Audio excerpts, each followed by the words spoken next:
Buongiorno amici ed amiche di Sportissimo Channel, benvenuti a questa diretta, ovviamente con in primo piano il tennis e tra poco ne parleremo con il nostro caro amico Max perché questa notte ci sono ottime notizie che arrivano da Miami, ovviamente anche basket e calcio perché proseguono le sfide di Eurolega.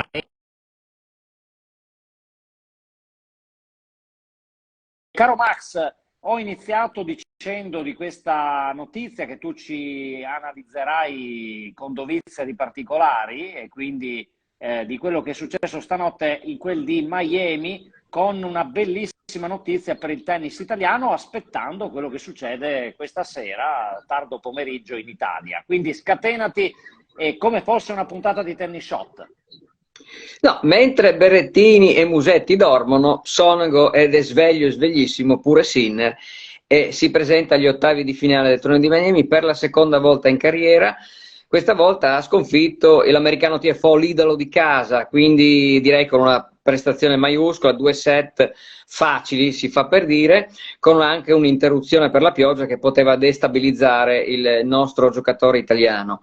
Però questo è un Sonego in forma, diciamo, olimpica, per dire, quindi Strepitosa, ecco, qualche problema di direi linea, bene. eccolo, Dico, dicevo, sei mancato per un attimo, quindi io ti stavo dicendo appunto una forma strepitosa, tu hai detto olimpica ed è di fatto comunque un buon momento anche per Lorenzo, speriamo ovviamente di questo momento possa continuare, ho visto che giocherà contro Serundolo, un argentino, quindi sicuramente beh, delle insidie ci saranno.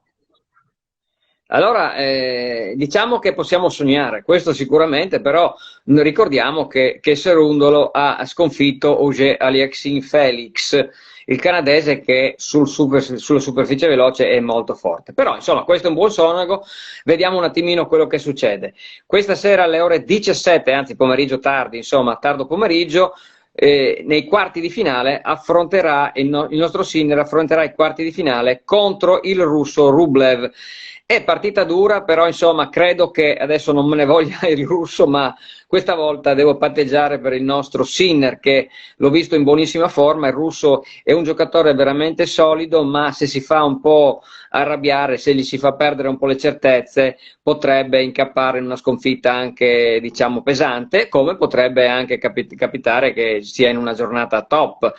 Insomma, in generale credo che se alle lunga, se gli scambi vanno per le lunghe, Ruble dovrebbe non farcela. Però, insomma, sai, sono sempre analisi che si fanno prima, è facile parlare prima, bisogna vedere poi dopo la partita come si mette in pratica. Se io fossi l'allenatore di Sinner, naturalmente gli chiederei di farlo palleggiare il più possibile e farlo sbagliare, perché poi una volta che perde la fiducia in se stesso, allora lì che Sinner deve chiudere i punti, ma insomma credo che Sinner sia in grado di poter fare avere una strategia del genere, quindi credo che sia questa la chiave dell'incontro, ecco.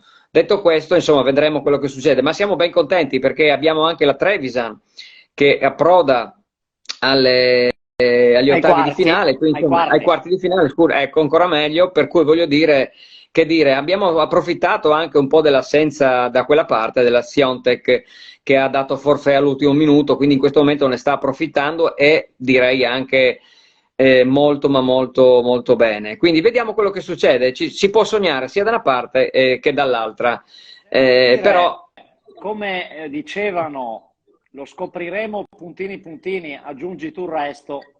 Dicevano, solo vivendo o solo vedendo in questo bravissimo, caso. Però esatto. sai come d'altronde noi ci proviamo sempre, no, a sognare, perché d'altronde cosa vuoi che facciamo? Viviamo anche di sogni, no? E sognare che qualcuno possa arrivare di nuovo o in una finale, in semifinale, insomma, di questi tornei così importanti per il tennis italiano è sempre qualcosa di eccezionale. Rinuncio a quelli che continuamente insultano e controinsultano. Vi ricordo, e lo dicevo proprio prima della trasmissione con Enrico, che Sonego fino a poco tempo fa non la buttava neanche dall'altra parte e gliene dicevano di tutti i colori magari, no? Adesso è ritornato in buona forma. Quindi ci sono dei periodi in cui dei tennisti magari non riescono a vincere partite perché vuoi situazioni varie. E quindi io direi di attendere prima di dare l'ardua sentenza, oppure di aver fatto già i funerali sia di Sinner che di, sì, scusate, sia di Berrettini che di Musetti. Vedremo il proseguio, quello che sarà. È chiaro che Bertolucci insiste per il super coach, ma lì vedremo un attimino se ci sarà un cambio di tendenza dei due italiani, oppure proseguiranno con i loro rispettivi coach e i loro rispettivi team. Alle volte un cambio può far bene, ma alle volte può fare anche male, insomma, ci vuole tempo. Vedete Sinner che ha cambiato quando già stava vincendo e ha voluto un po' prima di ritornare un attimino, quindi l'anno scorso è stato un anno di transizione, si fa per dire. E poi non abbiamo commentato quella che era la notizia che avevo messo, diciamo, in luce con una storia, ovvero che Super Tennis ha acquisito i diritti degli US Open e quindi le principali sfide di quel torneo saranno in chiaro. È ovvio che poi coloro che sono iscritti alla FIT come te potranno godere di Super Tennis, quindi guardare tutti gli incontri degli US Open, quindi grande acquisizione dei diritti da parte di Super Tennis. L'avevo menzionato in una storia, ma lo ricordiamo anche in questa sede. Ovviamente lasciamo da parte il tennis, che ci ha dato grandi soddisfazioni anche per parlare di calcio, perché Magnan salva la Francia, ieri gol di Pavard, e la Francia espugna il campo dell'Irlanda.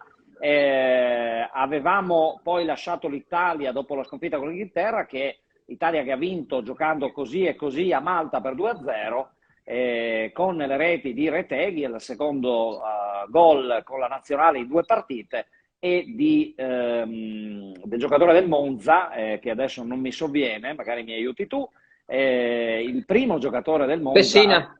Esatto, Pessina, che non segnava da Italia-Austria degli europei, e quindi il primo giocatore del Monza segna in nazionale. Detto questo, l'Inghilterra ha vinto facile con l'Ucraina per 2-0, quindi vola al primo posto, ma poi insomma vediamo un Cristiano Ronaldo in forma smagliante, che chiaramente con l'Liechtenstein e con Lussemburgo, per l'amor di Dio, mi sembra quasi scontato che il Portogallo vinca, però tant'è che la Danimarca per esempio ha perso col Kazakistan, quindi ogni partita va giocata, cari amici, e ci avviciniamo a un weekend con le nostre sfide di pronostici. Vi ricordo che ci saranno belle sfide, tra cui Inter-Fiorentina e Napoli-Milan, tra le altre cose. Boh, mi verrebbe da dire Santo Magnan, perché ieri ha fatto qualcosa di eccezionale e mi veniva in mente il buon Mosca che diceva come gioca Magnan, per dire, no? Che faceva come gioca Del Grandissimo. Piero e No, compagnia bella. perché sei partito un po' alla Dan Peterson. Why not? Why not? Why Actually, not? Why not? I can do Ok. it. But anyway, E ovviamente comunque, questo è il gancio per parlare di basket. Chi meglio di Dan Peterson, certo, voglio dire, che assolutamente. salutiamo, ovviamente, un Grande Dan, grandissimo, grandissimo, grandissimo. grandissimo del basket, oltre grande Mike. Mike chi? Mike Buongiorno? Non so. E lì era la signora Longari, mi è caduta sull'uccello. Vabbè, ma quello è un altro discorso, va bene. Grande Andrea, salutiamolo. Preparati che domenica c'è Napoli-Milan. Va bene, la prima di 3 sfide ravvicinate. Allora, Magnan, ok, scusami. Io ho pensato a Mike Buongiorno, vabbè. È grande, grandissimo, Grandissimo grandissimo. Andrea. Comunque, di basket dobbiamo parlare, perché oggi c'è l'Eurolega con alle 18 impegnata la Virtus e alle 19:30 a Milano. La Virtus in trasferta anche a Milano. Milano gioca praticamente un big match, è una sfida per i playoff contro l'Efes di Istanbul, che è campione in carica di Eurolega e che sta rischiando, così come Milano, di rimanere fuori dalle magnifiche auto per i playoff. E quindi, cari amici, questa sera alle 19:30 grande basket, perché si vivrà praticamente un anticipo di playoff. Una delle due deve vincere assolutamente per coltivare la speranza, perché attualmente sia l'Efes di Istanbul e sia Milano sono fuori, mentre la Virtus ormai, salvo miracoli incredibili e una coincidenza di risultati straordinari, è fuori. Ma il bello è che in campionato invece Milano ha perso con Brescia e la Virtus ha vinto, di conseguenza Virtus ha +4 su Milano, mentre Max intanto fa pulizie, ecco. Quindi Andrea, guarda, mi ha provocato adesso perché ha messo uno fisso, e uno fisso non direi, perché con un Magnan così voglio vedere quelli del Napoli segnare. Comunque I pronostici direi domani, dopodomani dovremmo riuscire a buttarli giù, quindi seguiteci. Max, direi che è tutto per oggi. Tifando Sinner e ovviamente credo che Martina Trevisan forse giochi questa notte o la prossima notte in teoria con i quarti di finale femminili della WTA sempre a Miami, quindi tifando azzurri e complimenti a Lorenzo Sonego per quello che ha fatto. Direi che è tutto per Sportissimo Channel, questa trasmissione insolita del martedì. E quindi a tutti un buon pomeriggio, caro Max, anche a te, buon allenamento, buon lavoro e buon tutto, insomma.